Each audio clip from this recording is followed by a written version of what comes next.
Olá, bem-vindo ao Guia Digital Estadão.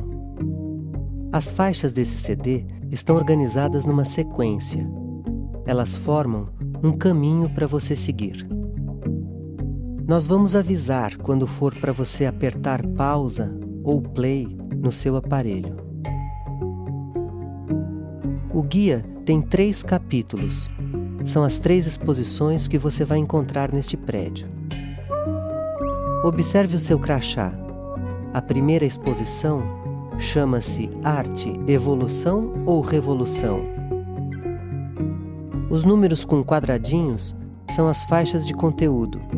As outras são para indicar o caminho. Vamos começar a nossa caminhada. Vamos descer a rampa. A entrada da exposição é no piso inferior. Vamos andando e vamos ouvindo.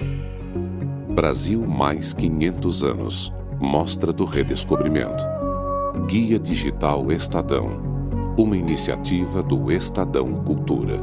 Seguindo adiante, vamos encontrar uma projeção de pinturas rupestres. A principal área de ocorrência delas é mais no interior do Brasil. Vamos dizer, as mais significativas estariam em Minas Gerais, Mato Grosso, Goiás e Piauí. E Nordeste de Pernambuco também, quer dizer, mais para o interior. Por exemplo, no caso das pinturas rupestres, né? Quer dizer, você olha aquilo, você sabe que tem um significado simbólico que você ignora, né? Que você não pode atingir, mas aquilo de qualquer forma te dá uma comunicação. Quer dizer, tem esse contato estético, que na verdade é universal, né? Essa preocupação do homem de elaborar, né? Quer dizer, essa preocupação do homem de despender esse tempo, né? Na produção desse tipo de objeto é universal, e é isso que faz essa ligação. E é isso que permite também que a gente possa fazer essa identificação com culturas tão diferentes do que a gente chama, entre aspas, de arte. No final dessa faixa, aperte pausa. Aperte play quando chegar nas grandes cerâmicas marajoaras. Pausa. Cerâmica marajoara. Bem, a cerâmica mais antiga que a gente tem notícia é a cerâmica a gente pode classificar de cultura marajoara, né? Que foi encontrada na ilha de Marajó. Cultura marajoara você pode colocar entre 400 e 1400. Essa cultura provavelmente já estaria em extinção quando a chegada dos europeus. Quer dizer, não foi um grupo que entrou em contato com o europeu. Eles se extinguiram antes. As peças selecionadas, elas englobam desde vasos até objetos bem curiosos como tangas feitas de cerâmica. Essas tangas deveriam ter uma função, né? Um ritual. Não eram tangas para serem usadas no cotidiano, no dia a dia, mas sim em ocasiões especiais. As urnas mortuárias, todas elas são antropomorfas, quer dizer, tem a figura do homem representada, né, no seu corpo.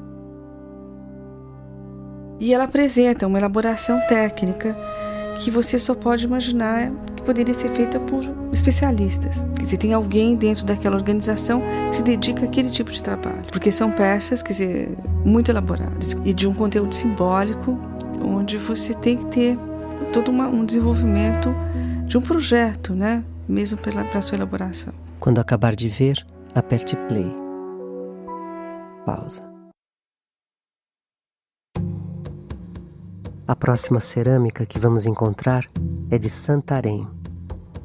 Deixe o CD prosseguir. A outra cerâmica que a gente está falando seria a cerâmica de Santarém, cujos grupos chegaram até o contato com o europeu, porque essa cerâmica ela é descrita nas crônicas, descrita como uma louça muito especial. Quer dizer, essa cerâmica causou um certo espanto daqueles europeus que entraram em contato com ela.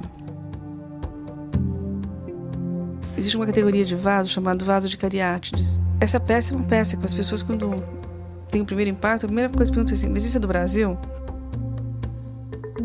Existe uma elaboração técnica e existe um conteúdo simbólico muito forte. Essa é uma peça dupla onde existem cariátides que suportam a parte de cima. E essas cariátides, elas têm toda uma simbologia, assim, com o olho na mão, a mão no olho, no ouvido, como que diz assim, não vejo. E estaria ligado a algum ritual onde a presença das mulheres deviam ser proibida.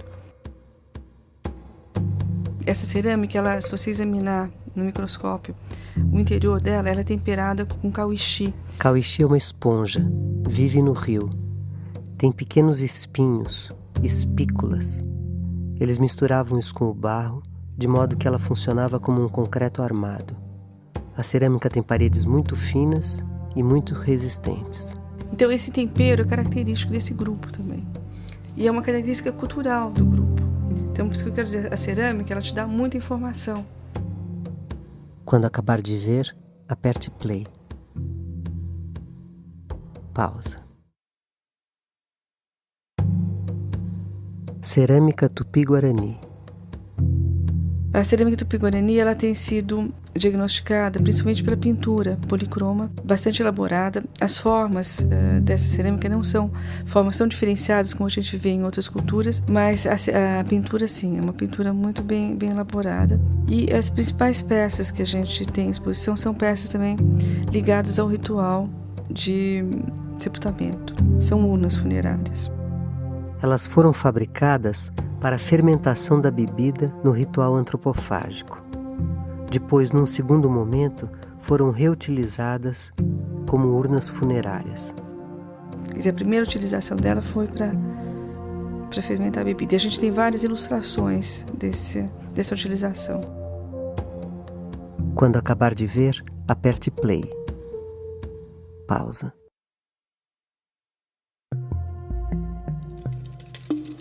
Há uma última vitrine no finzinho do corredor, perto do elevador. Objetos que retratam o contato com o europeu. Terminando essa parte de cerâmica, a gente teria uma vitrine onde a gente procura mostrar a influência do europeu nessa produção indígena. Então tem um prato tupi que é feito com toda a tecnologia, né, dessa produção de cerâmica indígena, só que a decoração é uma decoração também europeia. Sabe, com volutas, típica dos pratos europeus. E esse cachimbo de Santarém, que a gente já mencionou também, que tem toda uma iconografia que é basicamente europeia. Quando acabar de ver, aperte play. Pausa. A próxima exposição que vamos ver é Artes Indígenas. Vamos subir a rampa, 3 andares. Vamos chegar lá no topo e ver a arte dos Wayana. Quando chegar lá, aperte play. Pausa. Artes indígenas. Vamos nos localizar. Estamos no 3º andar desse prédio. Aqui estão reunidos objetos dos Wayana, que foram colocados nesses cilindros transparentes. Para os índios, não existe propriamente essa ideia de objetos de arte. Eles encaram isso de uma outra maneira. Fizemos uma grande faixa introdutória com comentários de Lúcia Russac Van Velden, que estuda esses índios há mais de 20 anos. Vamos ter uma ideia do que esses objetos significam para os índios. Vamos dar um mergulho no universo Wayana. Vá caminhando livremente, olhando os objetos enquanto você escuta. Depois dessa faixa introdutória, fizemos faixas específicas destacando algumas obras. Vamos começar.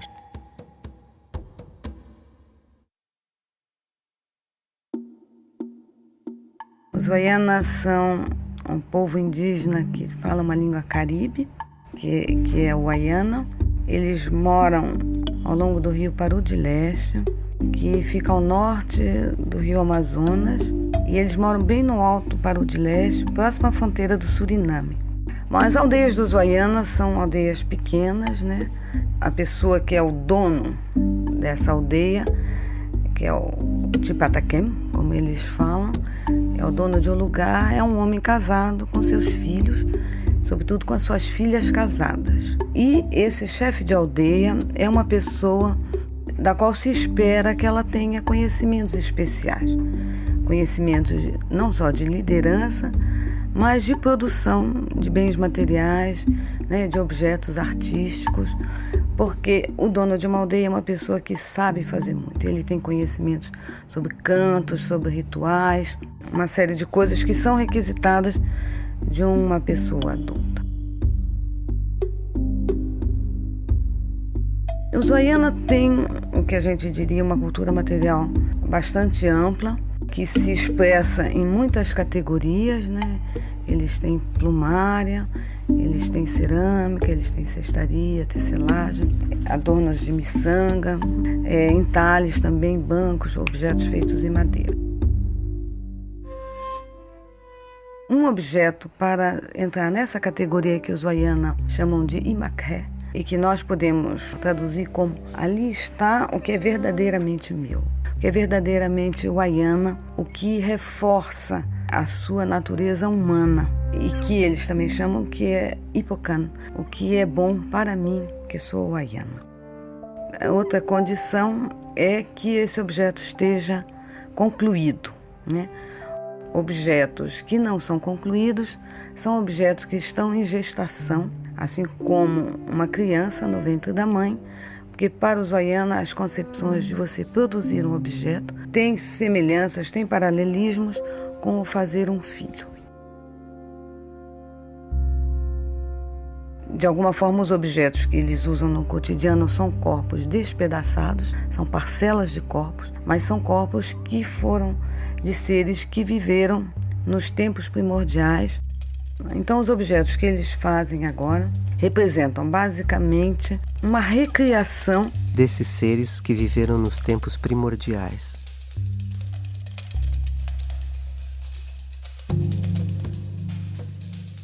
Dos objetos que entram nessa categoria de imakhé, que é o que é verdadeiramente Wayana, o que é apropriado para eles. Então tem que ser feito por Wayana, tem que estar concluído. Tem que ter um local de armazenamento preciso. Esse local de armazenamento é fundamental, porque as coisas que estão perdidas, elas perdem essa qualidade desse embelezamento. Os Wayana também traduzem esse termo imakhé como um enfeite, né? Esses objetos são coisas que enfeitam.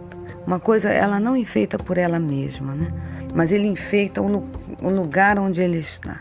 Então o colar enfeita uma pessoa como o cesto enfeita a casa. Então o local preciso é uma qualidade que é requerida. Outra coisa que para os Wayana é fundamental e acrescenta beleza, acrescenta valor a um objeto, é o fato de eles ter uma única utilidade, ele ter um uso específico. Quanto mais restrito o uso de um objeto, mais bonito ele é para os Wayana. E não é aquele que é mais enfeitado, mesmo sendo muito enfeitado, e servir para muitas coisas, ele é menos bonito do que uma peça muito singela, mas que tem um fim específico.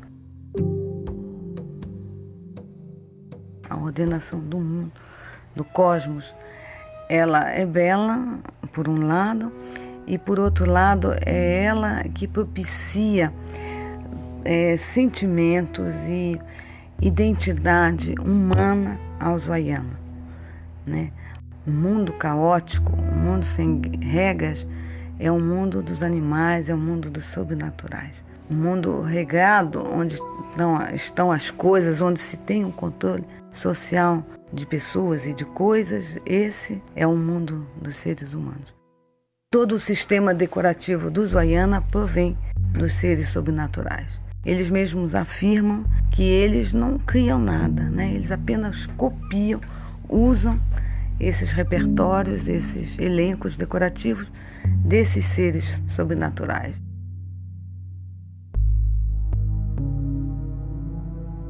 E o que é importante a gente reter da arte Wayana é que ela é uma arte basicamente conceitual, tem muita profundidade interpretativa e remete a muitas coisas. Uma coisa não é só aquilo em si, né? Vai. A arte entre os Wayana e, sobretudo, os motivos decorativos são formas de você poder ir além de uma visualização da sua realidade, digamos, não é bem cotidiana, da sua realidade próxima. Quando um Wayana olha para um motivo que é de um quatipuru. Quatipuru, que a gente fala na Amazônia, é o que a gente fala aqui no sul, caxinguelê. que é aquele pequeno esquilo nosso, né?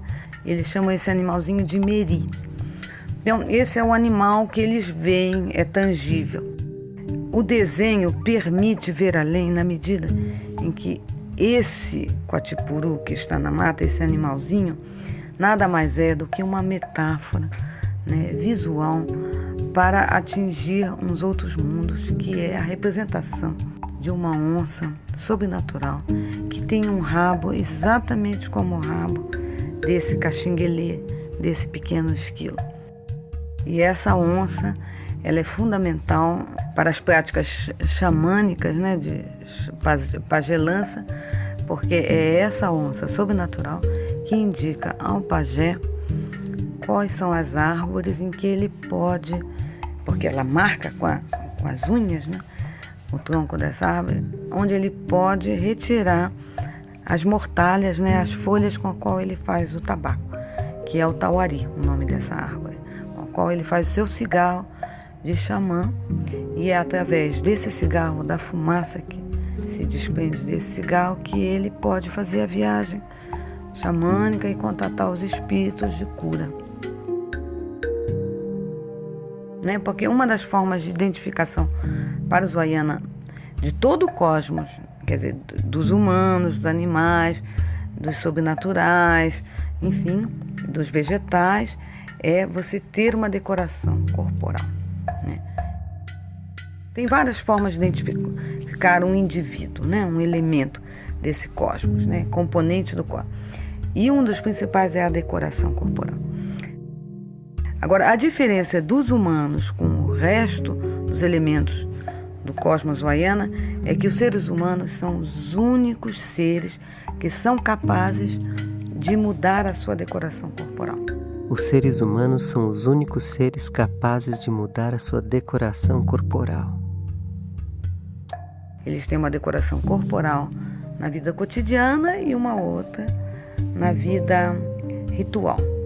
Todos os demais elementos do cosmos, animais, vegetais, né, sobrenaturais, eles têm sempre a mesma decoração.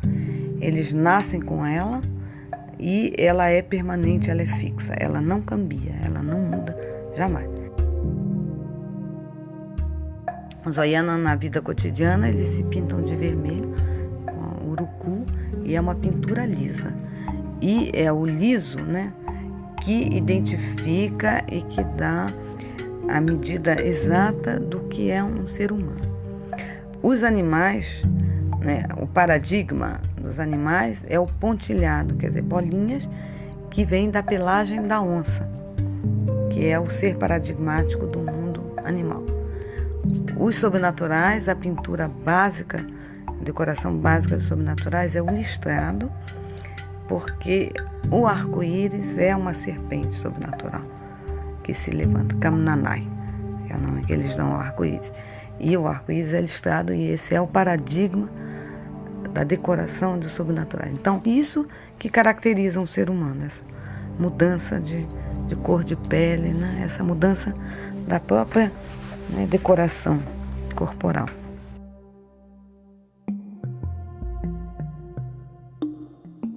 Os Wayana objetivam nos tempos rituais a produção de metamorfose. Os objetos dos tempos rituais, as máscaras, elas são reproduzidas nos mínimos detalhes como eram esses corpos nos tempos primeiros. E é através dessa reprodução assim minuciosa, inclusive com cheiros, né, sons daqueles tempos, produzida através de chocalhinhos e através de madeiras oloríferas, eles reproduzem aquele tempo primordial e aí ocorre o que eles chamam Tanuktai, a metamorfose, e todos esses seres primordiais vão para a aldeia e se instalam no que eles chamam de Kuropon, que é um estado de pesadelo, que tem que ter muita força de controle. E aí eles controlam através de cantos e tudo.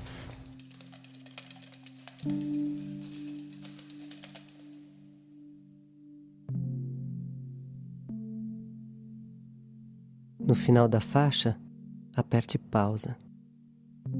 Aperte play quando quiser ouvir os comentários específicos de alguns objetos. Pausa. Vamos agora comentar 4 objetos em particular. Vamos nos localizar. Ao lado da rampa há um poste amarelo.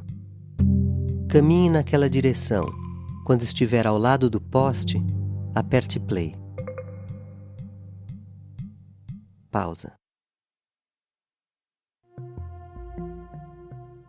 Logo na entrada, do lado direito da rampa, no primeiro cilindro, estão 2 cestas trançadas. Aproxime-se delas. No cesto da esquerda, vemos a onça, com o rabo de caxinguelê. No cesto da direita, vemos uma lagarta. Esse desenho que você está vendo aqui é um desenho de uma lagarta, aurucã, e essa lagarta, ela representa todas as noções do Usuaiana ligada à predação. O bichinho é uma lagarta que ataca as plantações de mandioca, né, de batata, de milho, etc. Né, e ela é extremamente devoradora, por isso que ela é representada com 2 cabeças, enfatizando a voracidade dessa lagarta. E ela remete todo a esse mundo, ao mundo da predação. Quando acabar de ver, aperte play. Pausa. Arte, evolução ou revolução?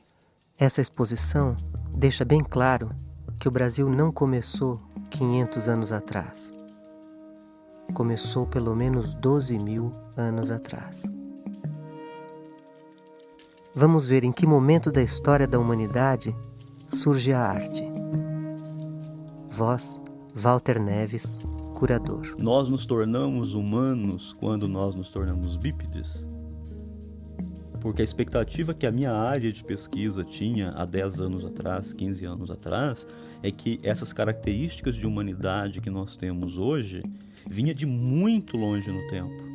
Que já os primeiros hominídeos que apareceram no planeta, eles já traziam consigo algumas características de humanidade. Então, principalmente quando os primeiros artefatos de pedra lascadas foram encontrados há 2 milhões de anos atrás, as pessoas diziam, tá vendo, olha aí, se essas pessoas eram capazes de fabricar instrumentos como nós somos capazes, essas criaturas deviam ter as outras características também de humanidade. E a gente fez um monte de interpretação sobre o comportamento desses hominídeos de 2 milhões de anos, transferindo para eles características absolutamente nossas. Nos anos 80 se começou um processo de deconstrução dessa forma de pensar. Então hoje nós sabemos que os primeiros bípedes eram só primeiros bípedes, não tinha mais nada em direção à humanidade do que isso. Eles eram verdadeiros chimpanzés ou gorilas de pé. Só, acabou. Com o mesmo comportamento, com as mesmas capacidades cognitivas, com as mesmas limitações que têm os chimpanzés e os gorilas, mas eram bípedes. A bipedia não garantiu, não trouxe com ela as outras características, porque antigamente se apostava numa alta correlação entre as características.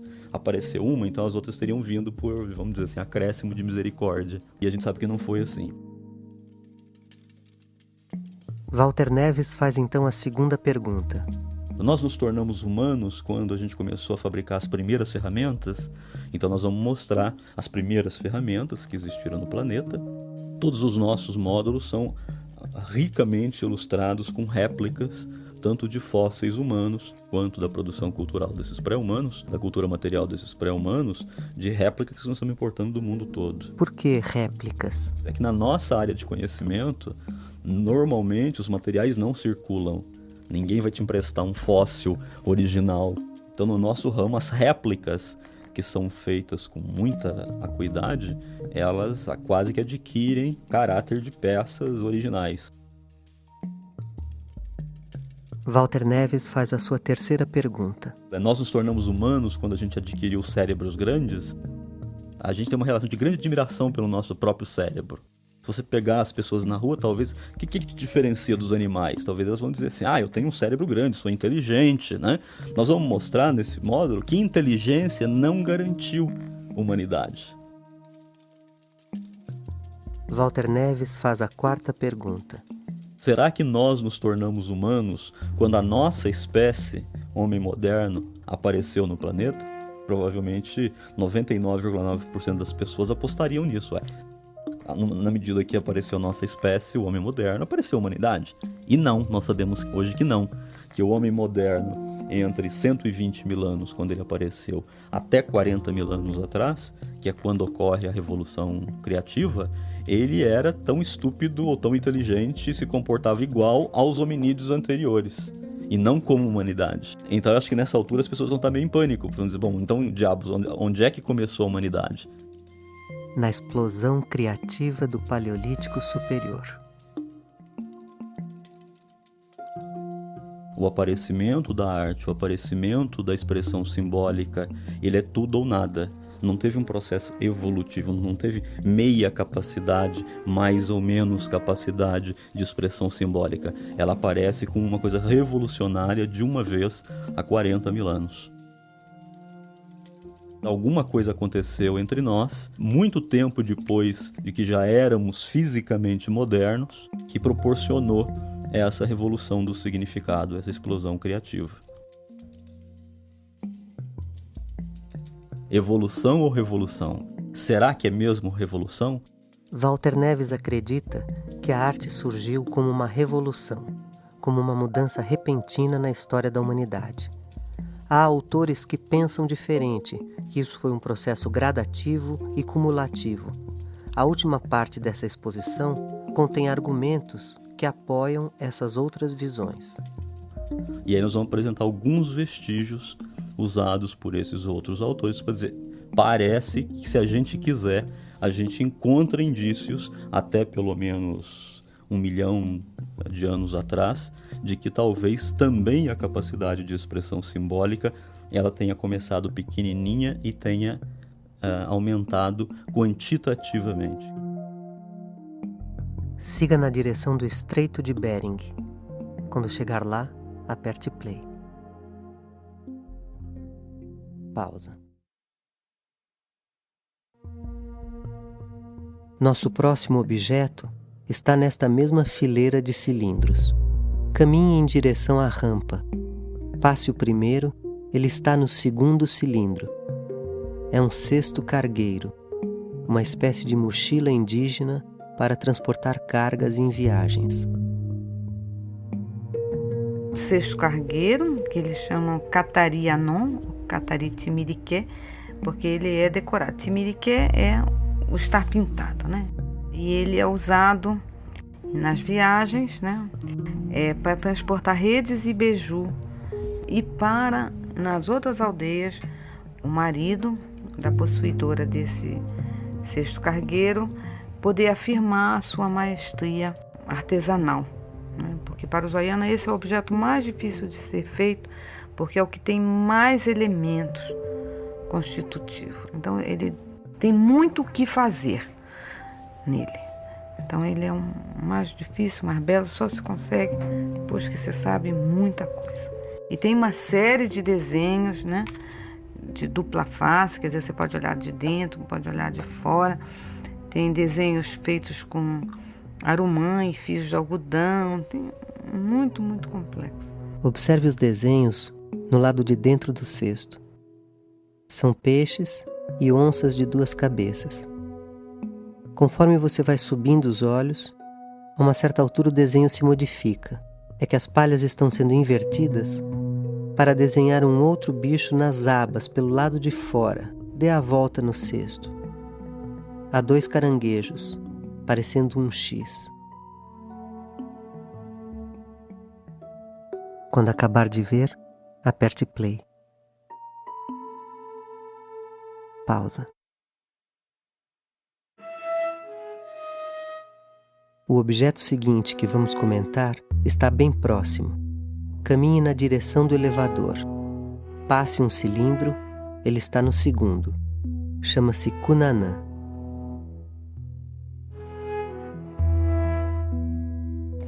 Os Waianas chamam isso Cunanã, né? E em genérico, mas cada Cunanã é a representação de um ser sobrenatural. E essa Cunanã, ela representa a Palitã, que é um ser, um híbrido de arara e de peixe pacu. A gente vê na parte de cima a cauda do peixe e depois a cabeça de arara. E esse ser vive nas profundezas das águas. Ele contém vespas e essas vespas vão ser aplicadas, né, no neófito, no rapaz que está passando esse ritual. E as vespas, então, enquanto, digamos, um duplo metafórico de flechas, vai furar, vai flechar a pele desse jovem. Com isso, simbolicamente, a pele desse rapaz vai cair, ele vai trocar de pele. Então, o jovem, quando é aplicado a pele cai, e ao mesmo tempo ele incorpora elementos desejáveis, quais sejam, de ser muito bom na flecha, porque as vespas estão associadas às flechas. Ele vai ser um bom caçador também. Quando acabar de ver, aperte play. Pausa. Vamos comentar ainda um último objeto neste andar. Ele está bem próximo. Fique de frente para a rampa. Caminhe para a esquerda. Passe um cilindro. Ele está no segundo. É uma coroa de plumas. Aperte play quando chegar lá. Pausa. A coroa de plumas. E aqui nós temos uma coroa com um pingente. Esse pingente é uma cabecinha de saíra azul e a coroa é feita com plumas de tucano. E essa coroa é uma coroa que é usada pelos jovens, porque se espera que os jovens estejam sempre bonitos, sempre bem adornados, se movimentem muito, porque o movimento é mais belo do que o estar parado, né? Eles são anti-zen. Os adolescentes acordam muito cedo, dormem muito tarde, tem que estar o tempo todo agitando. E também estão adornados porque eles são o paradigma do ser humano belo, é a fase da adolescência, né? Então eles usam essa coroa, e essa coroa tem, né, ela é entremeada, né, as plumas amarelas, pretas e vermelhas. Isso representa também o arco-íris, porque faz um efeito listrado. Quando acabar de ver, aperte play.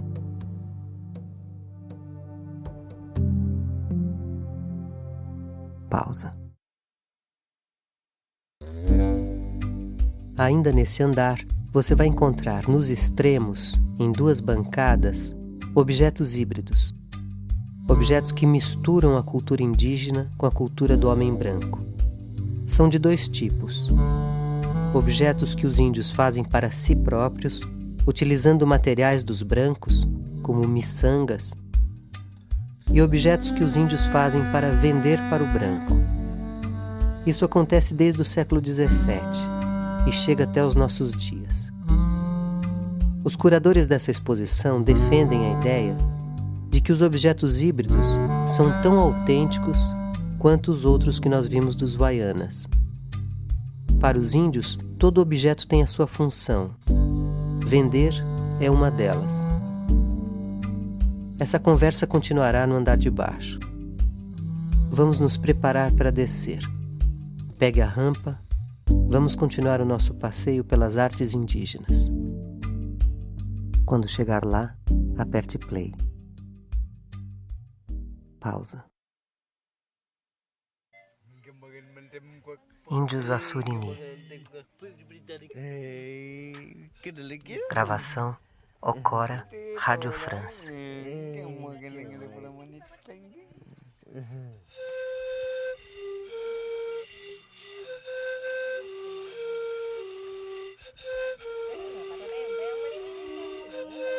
Neste segundo andar, obras de várias culturas indígenas. Eu venho do São Lourenço, no Rondonópolis. A minha aldeia chama Tadarimana, aldeia Tadarimana. Eu sou um chefe geral do cultural, do Bacururu, da aldeia, de Bororo. Meu nome chama José Américo Rubuco.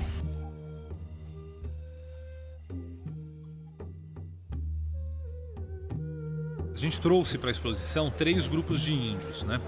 2 índios Bororo, do Mato Grosso, 2 índios do Xingu e 2 índios da tribo Baniwa, do Alto Amazonas. Voz, Luiz Donizete, curador. Esses índios vieram para montar instalações, montar objetos tradicionais que a gente está tratando como instalações, como obras de arte. No centro dessa sala, há objetos funerários indígenas.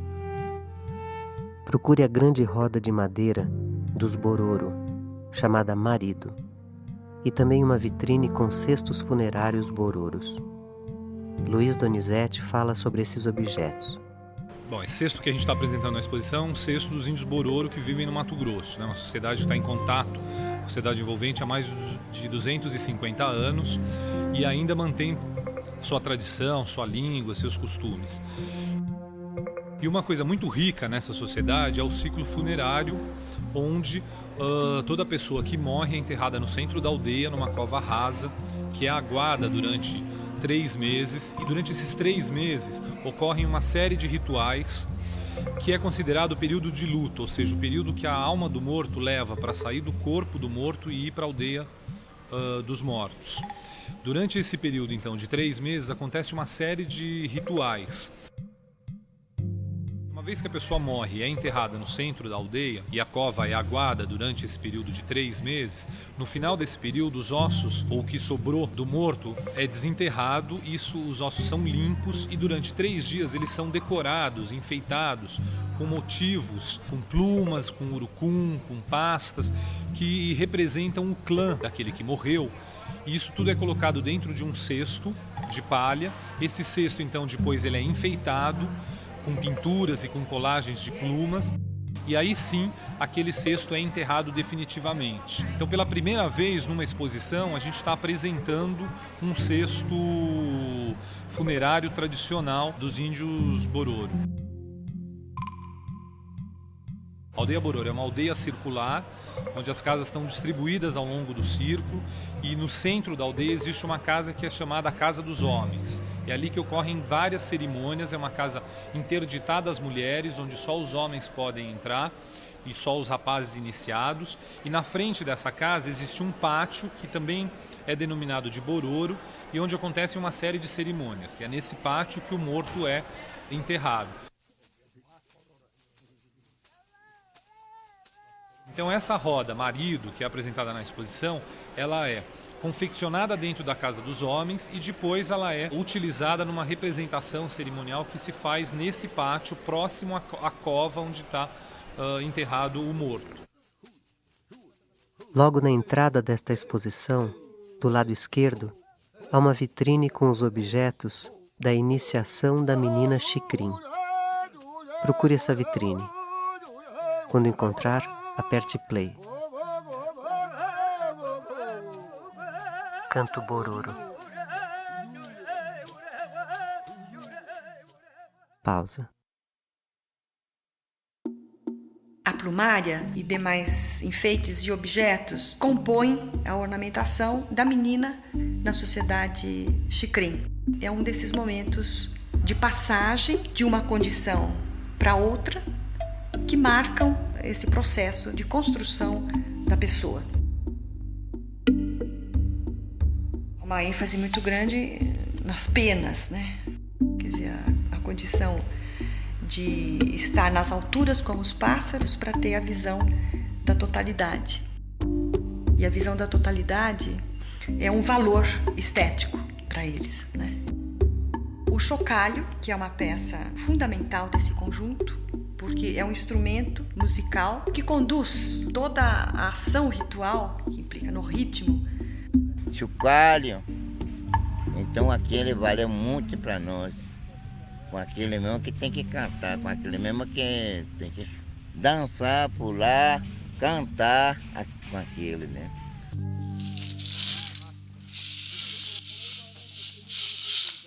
Procure um objeto que tem uma garra de gavião e penas. É um escarificador, usado para marcar a pele. E esse é o escarificador, com as garras do gavião, a unha do gavião. Escarificador que arranha, né, o corpo das meninas no momento do ritual bastante importante e com um significado que sintetiza, né, todo o ritual. Os homens, então, passando no corpo da menina a unha do gavião, sangrando nesse corpo e marcando. A escarificação, a tatuagem, esses rituais que tem as tucandiras, né, que submetem o corpo a esse sacrifício, há uma interpretação também de que é a experiência dessa submissão do indivíduo à sociedade. Na próxima faixa, vamos falar do combate ao inimigo. Está na próxima sala, com a parede azul. Pausa. No fundo da sala, à direita, a máscara Cara Grande Tapirapé. Voz, Regina Miller, curadora. A máscara conhecida como Cara Grande, mas é uma máscara dos Tapirapé. Essa máscara está relacionada a rituais cujo conteúdo é a guerra, ou a relação com o inimigo, a morte do inimigo, tornando presente, no caso, o inimigo, assim como as máscaras de outros rituais estão trazendo os espíritos. Não necessariamente ligado ao combate, mas rituais que estão relacionados com a morte do inimigo. Quando acabar de ver, aperte play. Pausa. No extremo oposto dessa sala estão os objetos de construção da vida cotidiana. Não deixe de ver. Repare também, quando estiver descendo pela rampa, do seu lado esquerdo, uma grande construção de madeira. É uma armadilha de pesca.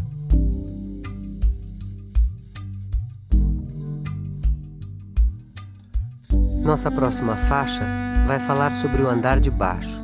Nós vamos descer a rampa. Quando chegar lá, aperte play. Pausa. Voltamos então ao piso térreo, onde está a última parte dessa exposição.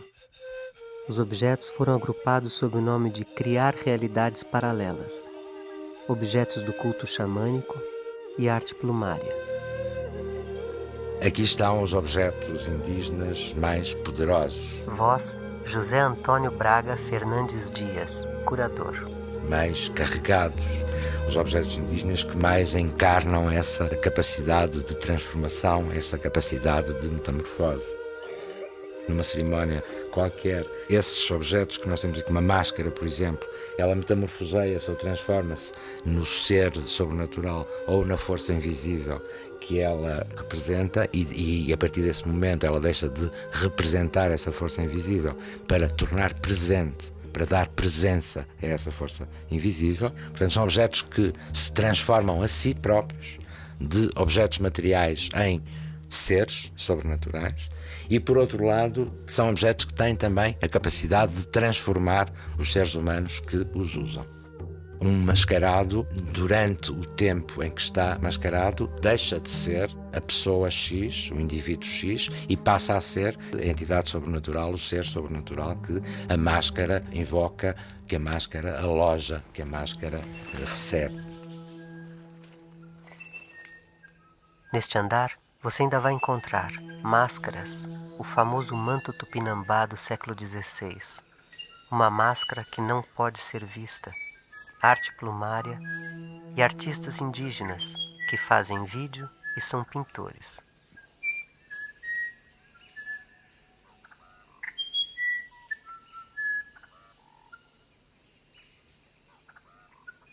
Estamos ouvindo um índio na mata amazônica imitando um pássaro.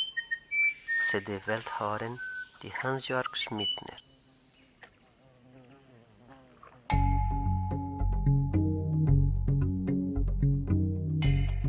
Pela primeira vez em 500 anos, cresce a população de índios no Brasil. Um recrudescimento claro de um orgulho em ser Bororo, em ser Kayapó, em ser Açoriani, que tem vindo a crescer de uma forma muito clara nos últimos anos. 50% desses grupos que em 58 foram dados como extintos ou assimilados estão aí hoje ativos, vivos, com as suas reservas, com os seus territórios demarcados ou em vias de demarcação, com as suas formas culturais explícitas e defendidas.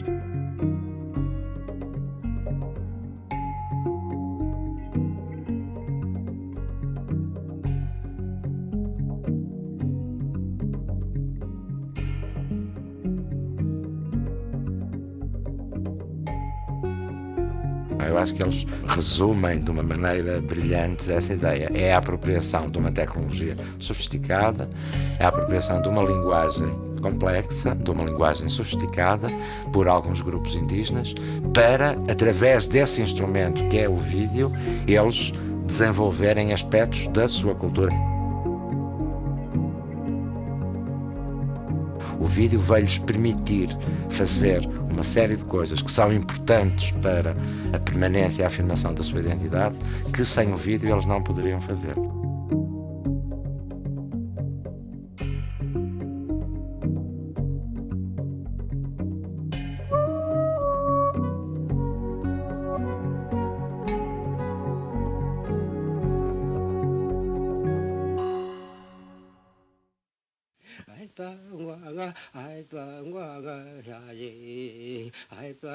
Passando pelo Estreito de Bering.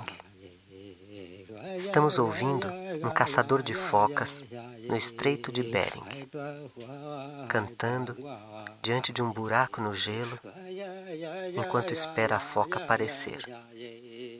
Gravação Ocora, Rádio France.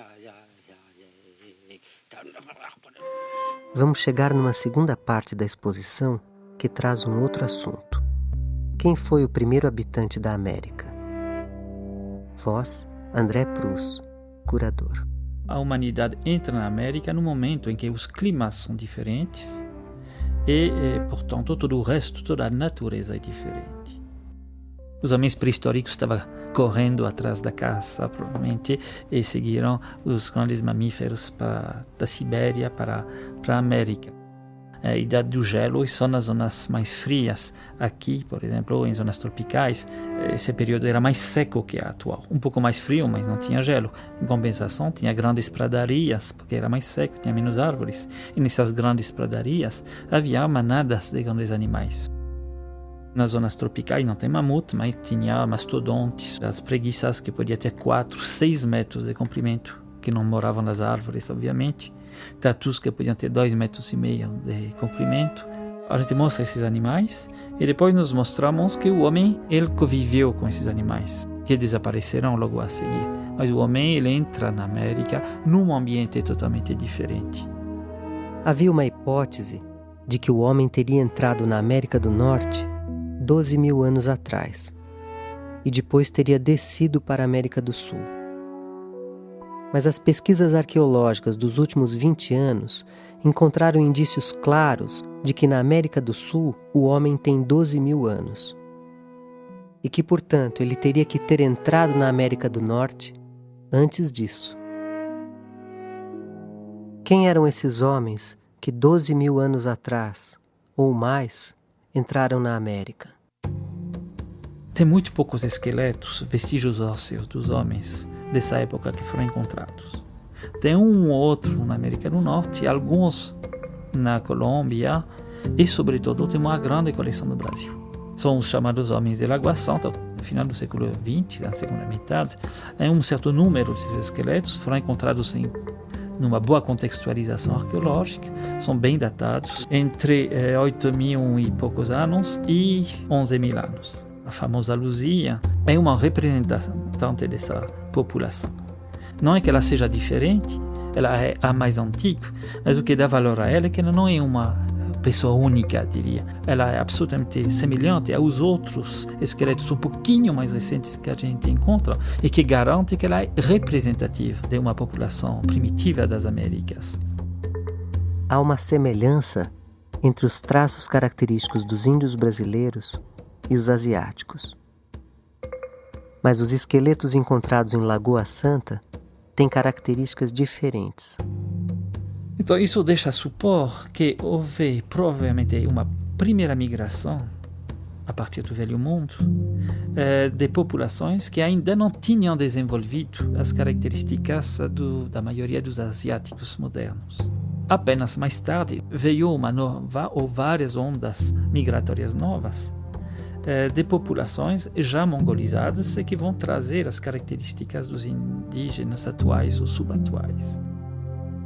A gente fica com essa ideia do homem da Idade da Pedra, como se o homem fizesse tudo de pedra. Não é verdade. Sobretudo em zonas tropicais, onde tem fartura de madeira.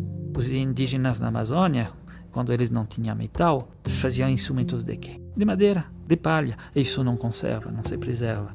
Então, os homens pré-históricos podiam muito bem ter uma indústria muito abundante, diversificada, que não foi preservada, e usar a pedra apenas para alguns trabalhos rápidos e sem investir no trabalho da pedra. Isso é perfeitamente possível. E o que sobrou justamente os instrumentos não característicos.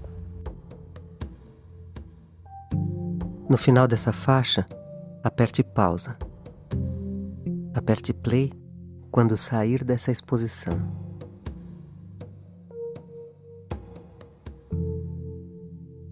Pausa.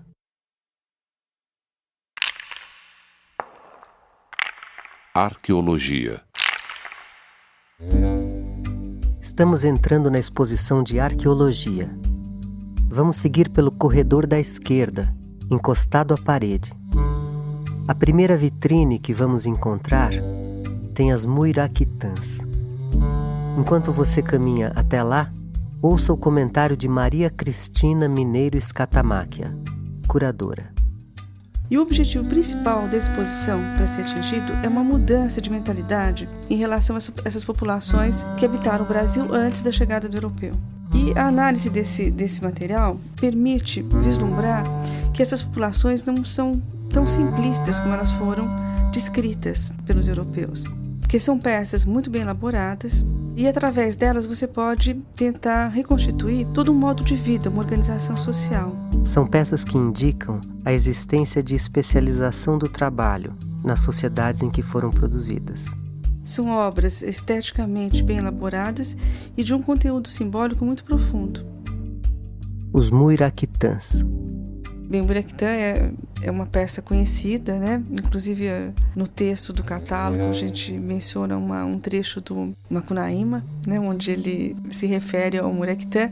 São pequenos pingentes, a maior parte na forma de batráquios, né? De rãs, e sempre feito nessa pedra verde. O Muirapitã deveria ter sido um amuleto, né?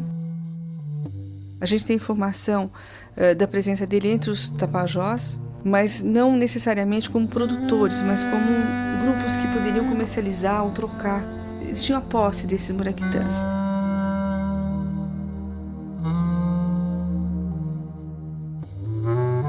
Quando acabar de ver, aperte play.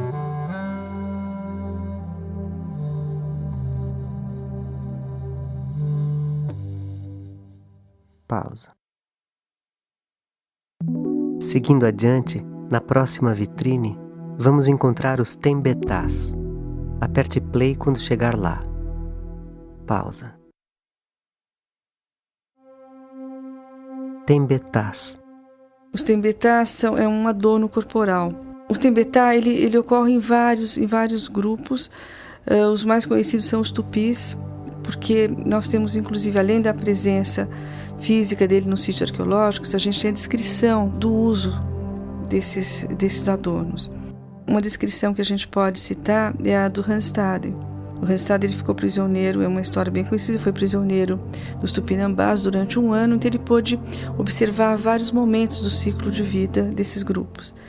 E ele descreve o uso do Tembetá como ligado ato de iniciação. Os rapazes, quando nasciam, recebiam um furo, onde era colocada uma madeirinha. E era sempre molhada para não deixar fechar o furinho. E na idade de puberdade, eles recebiam um tembetá de pedra. E a gente tem desenhos, tem ilustrações desses cronistas de como funcionava esse tembetá e dos tipos de tembetá que eles puderam observar. Quer dizer, no ato de iniciação, né, no nascimento, e depois no de passagem na puberdade, onde eles recebiam o tembetá de pedra. Pausa. Estatuetas. Que foram encontradas na Amazônia, na região entre o Tapajós e Trombetas. São peças impressionantes, feitas num bloco só também de pedra. Você pode admirar esse valor estético, né, que ela possui. Elas foram feitas de uma maneira muito bem elaborada, quer dizer, demonstrando um domínio de técnica muito grande de polimento, mas a gente não tem referência contextual dela. Elas foram retiradas do seu contexto e passadas de mão em mão. Para o arqueólogo é super importante você ter essa associação de contexto, quer dizer, você ter uma peça associada a uma área de atividade, associada a um local, para você poder inferir qual era o papel dela dentro daquela sociedade. Se você encontra esses objetos fora desse contexto, fica muito difícil você poder inferir o significado dela. Quando acabar de ver, aperte play.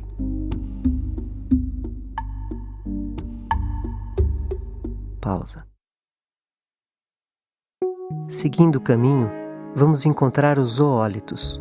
Aperte play quando chegar lá. Pausa. Zoólitos. Vale a pena a gente chamar atenção para uns objetos que chamamos zoólitos, que são esculturas de pedra polida. São objetos, na maioria, em forma de peixes e de pássaros. Existem alguns antropomorfos, mas a maior parte é zoomorfo. Por isso o nome genérico dado a eles que é de zoólito. Os zoólitos você pode colocar numa faixa temporal mais ou menos entre 2.500 anos. Foram encontrados num tipo de sítio arqueológico chamado Sambaqui. É um tipo de sítio arqueológico que foi construído a partir de produtos da alimentação de coleta desses grupos. Ele é composto principalmente de cascas de ostra, espinhas de peixe, ossos de mamíferos. Os sambaquis têm tamanhos variados, desde grandes montanhas até 1,5 metro de altura.